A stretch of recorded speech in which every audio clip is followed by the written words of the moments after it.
பத்மா, பத்மா. என்னங்கண்ணா? பத்மா எங்க மாமி? அவ கொல்லப்புறத்துல இருப்பா, இல்லன்னா பூ பறிக்க போயிருப்பா. சாயங்காலம் கோயிலுக்கு போறச்சே மாலை கோக்கணும்னு சொல்லிட்டு இருந்தேன். சரி, இந்தாங்க மாமி. என்ன இது புதுசா, புது பழக்கமா இருக்கு? எப்பவுமே சொன்னாதானே செய்வே நீ? தோட்டத்து பக்கம் போயிருந்தேன் மாமி, அதான் பறிச்சுட்டு வந்தேன். இந்தாங்க. சரி குடு. என்ன வெங்கடா மாமா, அங்க எதுக்கு போயிருந்த? மேய்ச்சலுக்கு போகலையா? இல்ல மாமா, மேய்ச்சலுக்கு கொண்டு போற மாடுகளை ஓட்டிட்டு அப்படியே தோட்டத்து பக்கம் போயிட்டேன். அங்கே புல் முளைச்சு கிடக்கிறச்ச எதுக்கு காட்டுக்குள்ள போய் மாடுகளை கஷ்டப்படுத்தணும்னு தான். எனக்கு தெரியாம இந்த ஆத்துல வேற என்னெல்லாம் நடக்கிறது? வாழையிலாம் பறிச்சு ஊருக்கெல்லாம் கொடுத்துருக்க போல இருக்கு. ஆமா மாமா, கொடுத்த. இங்க யாரு ஆத்துல வந்து சொன்னா? நம்ம ஆத்துக்கு போக மிச்சத்தை பக்கத்து ஆத்துக்கு கொடுத்துட்டேன், அவ்வளவுதான். அதெல்லாம் அங்க வேலை பாக்குறவளுக்கு தெரியாதா? நோக்கு எதுக்கு இந்த வேண்டாத வேலையெல்லாம்? அப்படி இல்ல மாமா, தோட்டத்துல நட்டு வைக்கிறதுல இருந்து எல்லா காரியத்தையும் பாக்குறா. அவளுக்கு ஏதாவது செய்ய வேண்டாமா? அதான் ஆளுக்கு ஒரு கொலையை கொடுத்தேன். நான் சொல்லாம தானா யோசிக்கிற புத்தி நோக்கி எங்க இருந்து வந்தது? யார் சொல்லி கொடுத்தாத? நேக்கு கல்யாணம் எடுத்து மாமா, நேக்கு யார் சொல்லி கொடுக்கணும்? என்ன அப்படி பேசிட்டு இருக்க? நான் பேசிட்டே இருக்கேன், நீ எதிர்த்து பேசிட்டு இருக்கியா? இல்ல மாமா, யாராவது ஏதாவது வந்து சொன்னாளா? காட்டுல போய் மாடு வச்சுட்டு வரான்னு சொன்னா யாரோ ஊர் பேர் தெரியாது சாமியார் கால விழுந்து வந்திருக்க. நோக்கு ஏற்கனவே சொல்லிருக்கணும் இல்லையோ? நோக்கு எந்த நினைப்பு வரப்படாது, யாருக்கிட்டையும் பேசக்கூடாதுன்னு. மாமா, அவரை பத்தி தப்பா பேசாதே. அவரை பார்த்தா தெய்வம் மாதிரி இருந்தது. அவர் நேர்ல பார்த்தேன்னா இந்த வார்த்தை நீங்க சொல்ல மாட்டேன். இந்த லோகத்துல உள்ள ஞானத்தை எல்லாம் தெரிஞ்சுட்டேன்னு சொல்வேலே, இதுதான் நீங்க தெரிஞ்சுட்ட ஞானமா? எல்லாம் தெரிஞ்சவா இப்படி பேச மாட்டாமாமா? என்கிட்ட ஒரு வார்த்தை கூட சொல்லாம எல்லாம் நீயே பண்ற மாதிரி ஆயிடுத்து. அவர் தான் நோக்கு இந்த தைரியத்தை கொடுத்தாரா, இல்ல இந்த ஆத்துல யாராவது சொல்லி கொடுத்தாளா? இதெல்லாம் யார் மாமா நேக்கு சொல்லி கொடுப்பா? நேக்கு நியாயம்னு பட்டது நான் அப்படி பேசினேன். அவரை பழிக்காது, அது என்னமோ தெரியல மாமா. அவரை பார்த்ததுல இருந்து என் மனசுக்குள்ள என்னென்னமோ யோசனைகள் தோன்றது. அவர்கிட்ட ஆசீர்வாதம் வாங்கறச்ச இந்த லோகத்துல உள்ள எல்லா சக்தியும் நேக்கு வந்துட்ட மாதிரி தோன்றது மாமா. ஆமா, யாரோ ஒரு பரதேசி ஆசீர்வாதம் பண்ணிச்சா அதை கேட்டு வந்து இந்த பரதேசி நேக்கு உபதேசம் பண்றது இல்ல மாமா. அப்படி சொல்லாதே மாமா, அது பாவம் மாமா. தெரியாம யாரையும் எடுத்தறிஞ்சு பேசுறாதே, அது ரொம்ப தப்பு. நேக்கே புத்தி சொல்ற அளவுக்கு ஆயிடுதா? கேள்வி மேல கேள்வி கேட்டா நீ ஏதோ பேசிட்டு இருக்க. இப்போ உன்னை அடிக்க வச்ச அந்த பரதேசி நோக்கு என்ன சத்தியம் கொடுக்கறான்னு நானும் பாக்குறேன்டா. மாமா, எது வேண்டாம் சொல்லியாடா? வேண்டாம் மாமா. ஐயோ மாமா, மாமா, மாமா, ஐயோ பத்மா. மாமா, என்னண்ணா? என்னாச்சு உங்களுக்கு? என்னண்ணா சொல்லுங்க. மாமா, என்னண்ணா?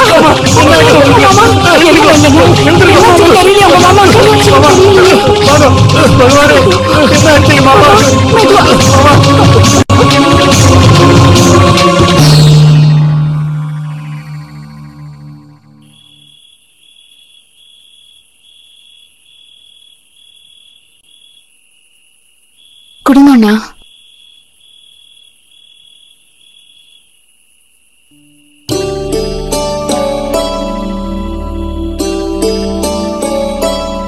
சொல்றேன்னு கோச்சுக்கப்படாது.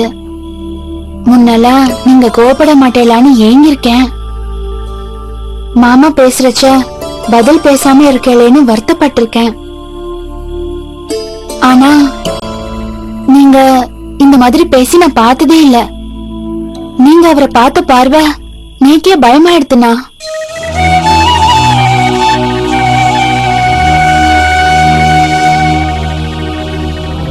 முன்ன அவரை நான் அடிக்கிறச்செல்லாம் நான் வருத்தப்பட்டதே இல்லை.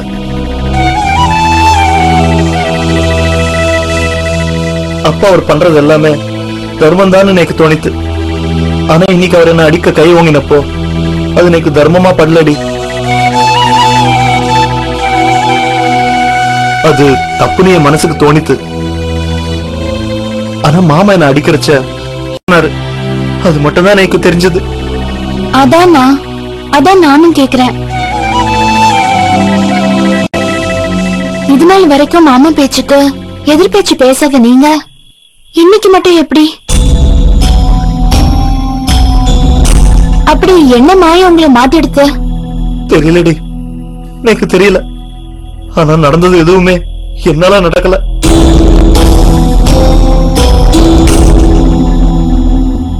பாவம், மாமாவுக்கு இப்படி ஆயிருக்க கூடாது. பாவம் அவர்.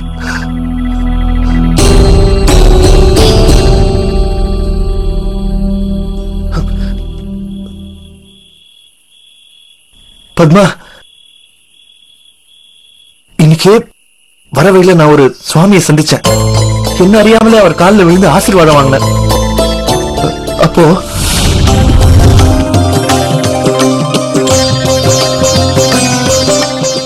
இனிமே நோக்கு எந்த கஷ்டமும் வராது. அப்படி வரச்ச என்ன நினைச்சுக்கோ, அது போறோம். உன்னோட கஷ்டமெல்லாம் தீர்ந்துரும்.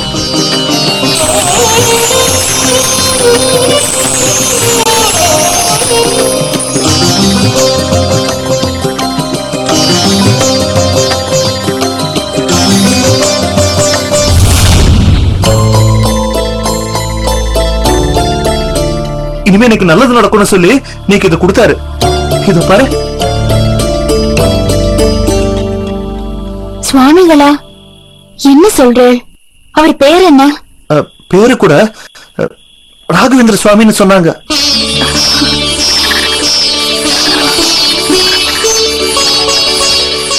ராகவேந்திர சுவாமிகளா? அவர் பெரிய மகானாச்சே. நீங்க அவரை பார்த்தீங்களா? நோக்கு அவர் எப்படி தெரியும்? நான் அந்த மகானை பத்தி நிறைய கேள்விப்பட்டிருக்கேன். அவர் வேற என்ன சொன்னார்? அவர்கிட்ட என் குறைய சொல்றச்ச அவர் எதுவும் சொல்லல, அப்படியே சிரிச்சாரு. இனிமே எல்லாமே சரியாயிடும்னு சொல்லி இது கொடுத்தாரு. பத்மா, அவரை பாக்கறச்ச கடவுள் மாதிரியே இருந்தாரு. அவர் கடவுள் மாதிரி இல்லனா கடவுள் தான். இது நாள் வர நான் சொல்றது காதுல விழாதான்னு பகவான்கிட்ட வேண்டினது வீண் போகல. நீங்க எப்படி மாறணும்னு ஆசைப்பட்டேனோ அது நடக்கிறது. இனிமே நீக்கு வேற எதுவும் வேண்டாம். நீங்க இப்படியே இருங்கோ, நீக்கு அது போதும். ஜோஸ் ஆலுகாஸ் வழங்கும் மகா ஒரு சிறிய இடைவேளைக்கு பின் தொடரும். உங்கள் விஜய் நாளை காலை 6.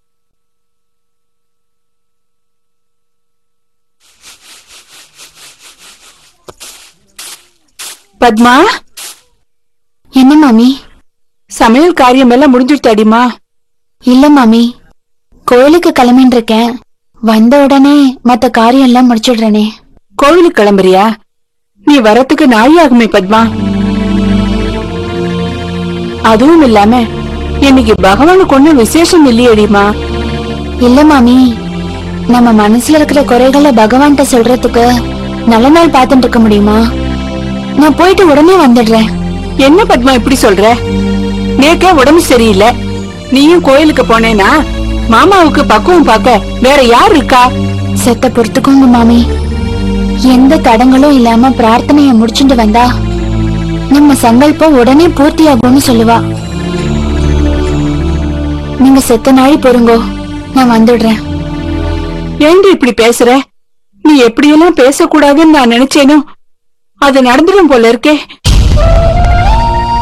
மாமா படுத்த படுக்கை ஆயிட்டார். இவாளுக்கு வேற யார் சரணாகதி? எப்படி இருந்தாலும் நம்ம கிட்ட தானே வந்தாகணும்னு நீ நினைச்சிட்டியா? மாமி, இப்ப ஏன் சம்பந்தம் இல்லாம பேசுறேன்? நீங்க சொல்றத மறுதளிச்சுட்டு சோம்பேறியா திரியறேனா இல்ல உங்க 2 பேரையும் கொடுமைப்படுத்துறேனா? இவ்வளவு நாளா நாங்க குடும்பப்படுத்துறதா சொல்லிட்டு இருந்த, அதை இப்ப குத்தி காட்டுறியா?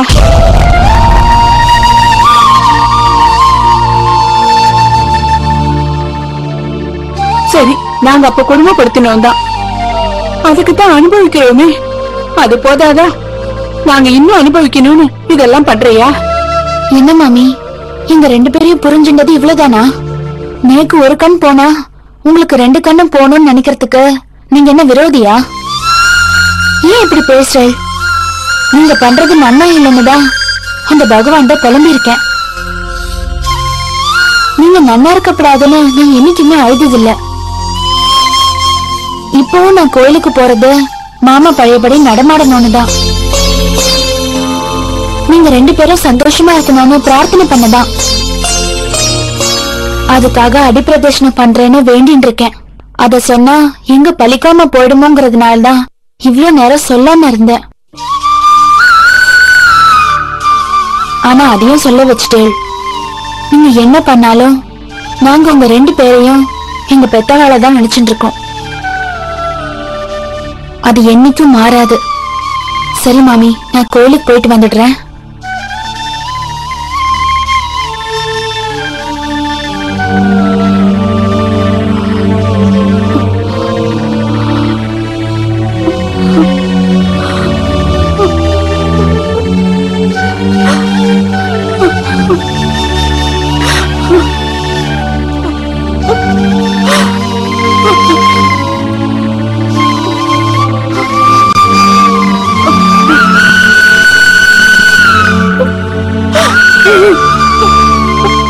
மாமி, இத்தனை நாள் நீங்க பேசினத நான் கேட்டுதான் இருந்தேன். மாமா படுக்கையில விழுந்தப்போ அவருக்காக அந்த பகவான வேண்டினது பத்மாதான். மாமி, நேக்கு இருக்கிற கோவம் கூட அவளுக்கு உங்க மேல இல்ல. அதனால அவளை தப்பா பேசாதீங்க. மாமி, இந்த ஊர்ல மாமாவை பத்தி ஏதேதோ சொல்லிட்டு இருக்கா. ஆனா அதெல்லாம் நான் நம்பினதில்லை. நீங்க சொல்லுங்க மாமி, நீங்க நீங்க என்ன ஏமாத்தினடா மாமி?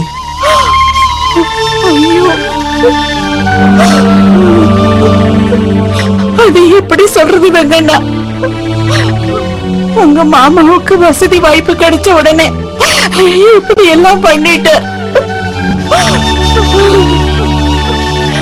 இப்ப அதுக்கு தான் அனுபவிக்கிறார். போறோம். இப்ப ஒவ்வொரு க்ஷணமும் நோக்கு பண்ண பாவத்தை நினைச்சுதான் இருக்கார். அழாதல் மாமி, அழாதல் மாமி, நீங்க அழாது.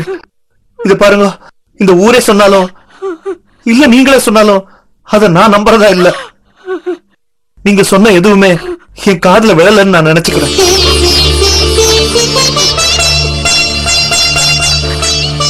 நாங்க நோக்கு பெரிய பாவம் பண்ணிட்டோம். ஆனா நீ எங்க மேல பெரிய தக்க அமிச்சுட்டு இருக்கியடா.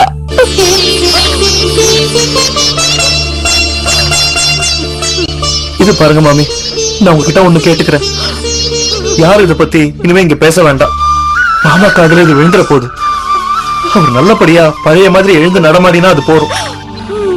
நிச்சயம் அந்த ராகவேந்திர சுவாமி அவரை காப்பாத்திருவாரு. நீக்கு நம்பிக்கை இருக்கு மாமி, நீக்கு நம்பிக்கை இருக்கு. காப்பாத்திடுவாரு.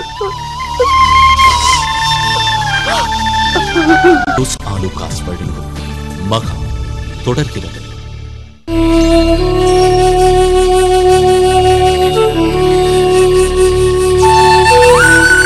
உங்களுக்கு இந்த பயணத்தில் ஏதேனும் குறை இருக்கிறதா?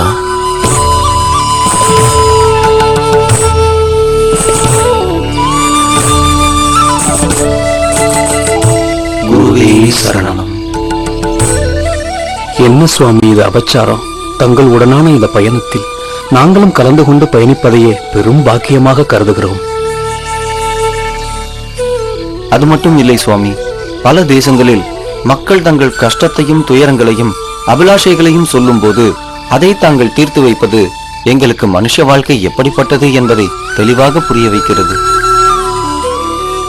ஆம் சுவாமி, மனித வாழ்க்கையை விட்டுவிட்டு தங்கள் வழியையே பின்பற்றி நாங்களும் முக்தி அடைய வேண்டும் என்பதே எங்கள் எண்ணம். தங்களுடன் இருக்கும்போது ஏற்படும் அமைதியும் தெளிவும் இந்த பிரபஞ்சத்தில் நாம் ஒரு சிறிய துரும்பு என்பதை எங்களுக்கு எப்போதும் உணர்த்துகிறது.